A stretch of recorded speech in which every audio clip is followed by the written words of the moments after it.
السلام علیکم ورحمۃ اللہ وبرکاتہ۔ نحمدہ ونصلی علی رسولہ الکریم، اما بعد۔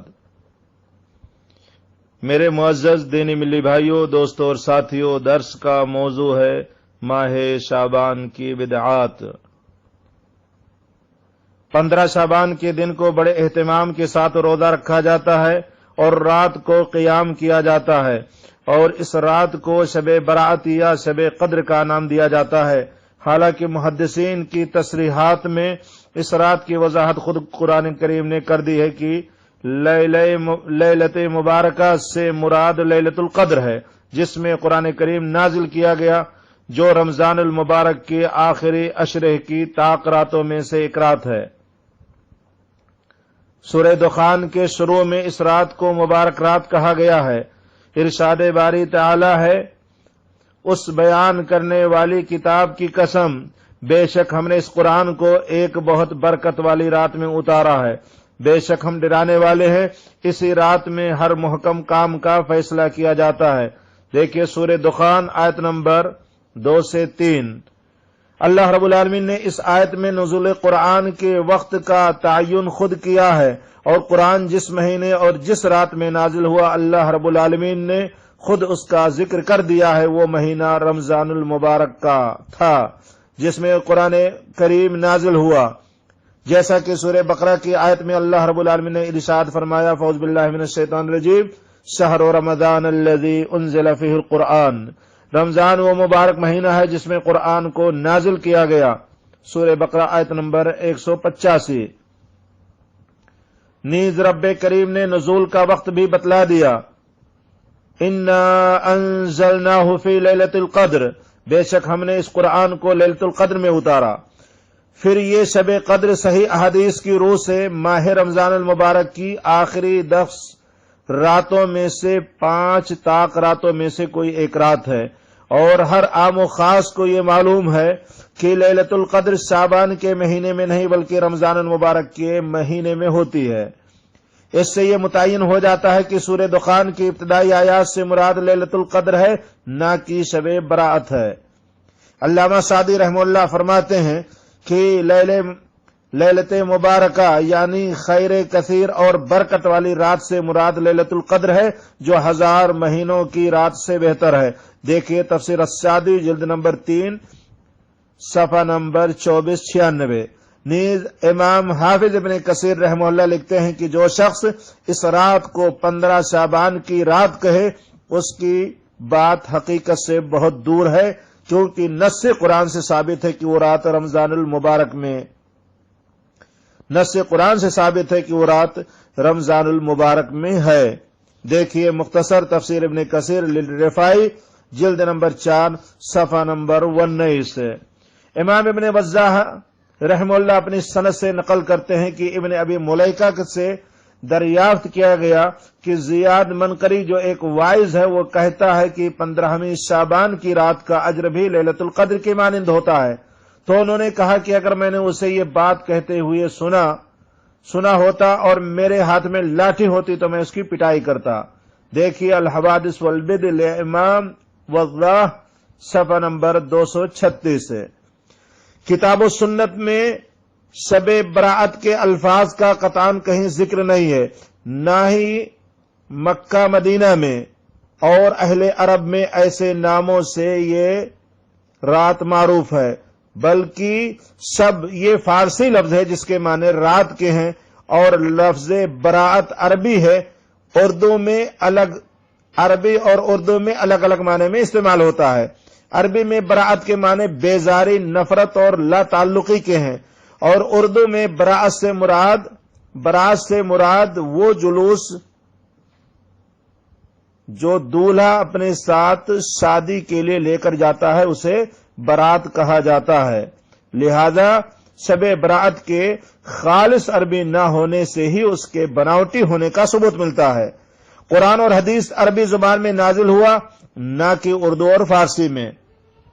اگر دین میں اس کا کوئی ثبوت ہوتا تو اس کا پورا نام عربی میں لیلۃ البراءہ ہوتا۔ شب برات کی دوسری بدعت 15 شعبان کی رات کو خصوصی اہتمام کے ساتھ اجتماعی شکل میں قبرستان کی زیارت کرنا ہے۔ اس سلسلے میں حضرت عائشہ رضی اللہ تعالی عنہا سے لمبی روایت کا خلاصہ ہے، وہ کہتی ہیں کہ جب وہ رات آئی جس میں نبی کریم صلی اللہ علیہ وسلم میرے پاس تھے کہ میں سو گئی، پھر آہستہ سے آپ نے جوتا پہنا اور آہستہ ہی سے اپنی چادر لی، پھر دھیرے سے دروازہ کھولا اور دھیرے سے نکلے، میں بھی آپ کے پیچھے چل پڑی یہاں تک کہ آپ مقبرہ بقیع آئے اور اپنے ہاتھوں کو 3 بار اٹھایا اور بڑی دیر تک اٹھائے رکھا، پھر آپ صلی اللہ علیہ وسلم پلٹے اور میں بھی پلٹ آئی۔ دیکھیے صحیح سنن نسائی حدیث نمبر 2029، صحیح مسلم کتاب الجنائز جلد نمبر 35 صفحہ نمبر 974۔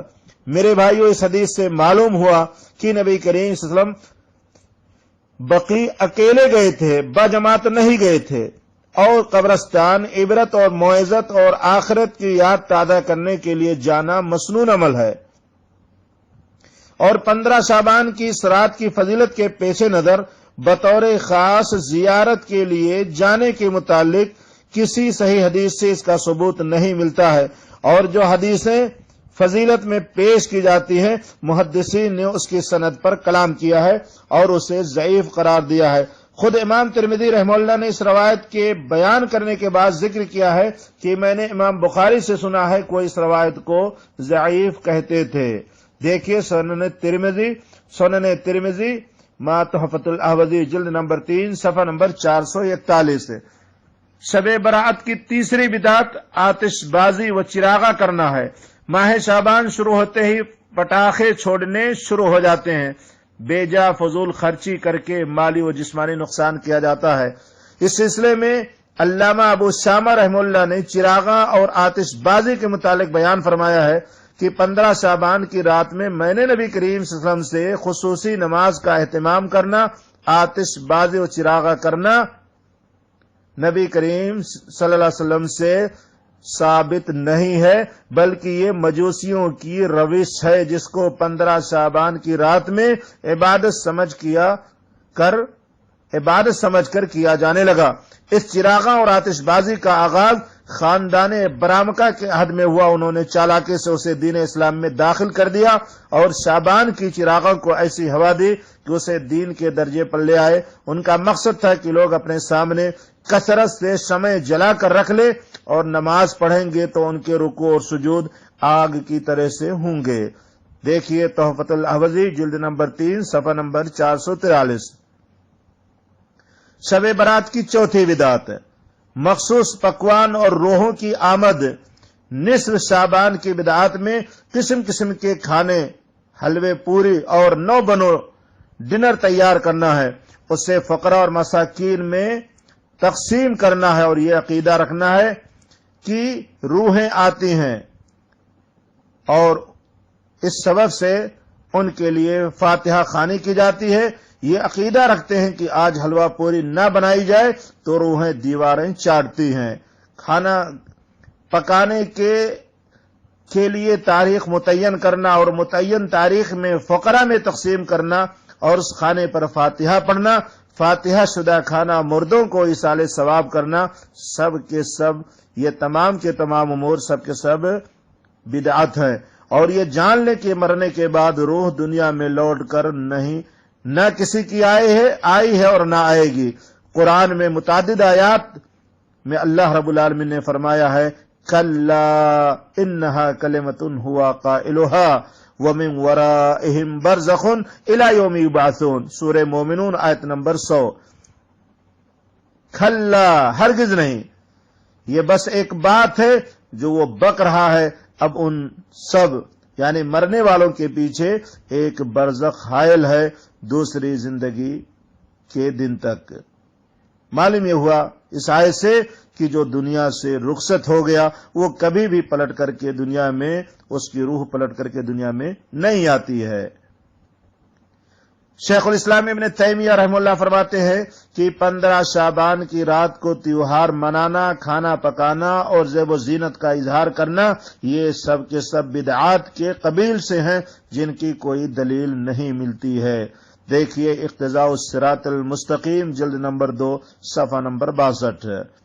اسی طریقے سے میرے بھائیوں، حلوہ پوری کے متعلق علامہ عبدالحق محدث دہلوی رحمہ اللہ اپنی کتاب ما ثبت بالسنہ صفحہ نمبر 214 میں بیان کرتے ہیں، فرماتے ہیں کہ جو بات عوام میں مشہور ہے کہ اسی رات نبی کریم صلی اللہ علیہ وسلم کے دندان مبارک شہید ہوئے تھے اور آپ تکلیف کی وجہ سے کھانا کھانے سے قاصر تھے، لہذا آپ صلی اللہ علیہ وسلم نے حلوہ تناول فرمایا تھا، یہ بالکل لغو اور بے اصل بات ہے، کیونکہ مورخین کا اس بات پر اتفاق ہے کہ غزوہ احد ماہ شوال سن 6 ہجری میں واقع ہوا اور دندان مبارک آپ صلی اللہ علیہ وسلم کے دندان مبارک غزوہ احد میں شہید ہوئے تھے۔ تو غزوہ احد ماہ شوال سن 3 ہجری میں ہوا، نہ کہ شعبان میں، اور وہ خاص 15 شعبان کا دن اور رات، لہذا حلوہ پوڑی کی رسم سنت کے نام پر میرے بھائیوں بدعت ہے۔ اور یہ کیسے میرے بھائیوں یہ کیسے سنت ہو سکتا ہے کہ نبی کریم صلی اللہ علیہ وسلم کے دندان مبارک شہید ہوں شوال کے مہینے میں اور ہم بیٹھ کر کے حلوہ پوری کھائے شعبان کے مہینے میں۔ شب برات کی 5ویں اور 6ٹھی بدعت ہے 15 شعبان کے دن کو روزہ رکھنا اور رات نمازیں پڑھنا، قیام کرنا۔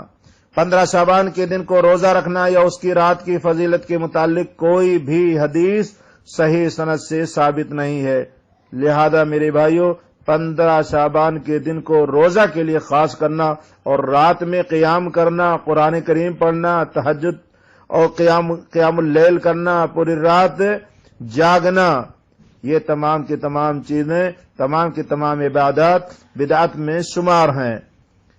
ان اور اس سلسلے میں جو بھی حدیثیں بیان کی جاتی ہیں، ان احادیث کے متعلق علامہ عبدالرحمن محدث مبارک پوری رحمہ اللہ فرماتے ہیں کہ مجھے 15 شعبان کے روزے کے بارے میں کوئی صحیح حدیث مرفوع نہیں ملی، اور حضرت علی رضی اللہ تعالیٰ عنہ کی حدیث فقوموا لیلہا وصوموا نہارہا سخت ضعیف ہے، کیونکہ اس کا ایک راوی ابو بکر بن عبداللہ بعض محدثین کے نزدیک متہم بالکذب ہے، اور امام بخاری نے اسے ضعیف کہا ہے، اور امام احمد نے کہا ہے کہ وہ حدیث گڑھتا تھا، اور امام نسائی نے فرمایا ہے کہ وہ متروک ہے۔ دیکھیے تحفۃ الاحوذی للمبارک فوری رحمہ اللہ جلد نمبر 2 صفحہ نمبر 53۔ شیخ الاسلام ابن تیمیہ رحمہ اللہ نے فرمایا ہے کہ صرف اکیلے 15 شعبان کا روزہ رکھنا بے بنیاد ہے۔ دیکھیے اقتداء الصراط المستقیم جلد نمبر 2 صفحہ نمبر 62۔ اللہ رب العالمین سے دعا ہے کہ پروردگار ہمیں نبی کریم صلی اللہ علیہ وسلم کی لائی ہوئی شریعت سے محبت کرنے اور آپ صلی اللہ علیہ وسلم کے بتائے ہوئے نقش قدم کے مطابق زندگی گزارنے کی توفیق نصیب فرمائے، اور ہر قسم کی بدعات اور خرافات سے ہم سب کی حفاظت فرمائے۔ وآخر دعوانا ان الحمد للہ رب العالمین۔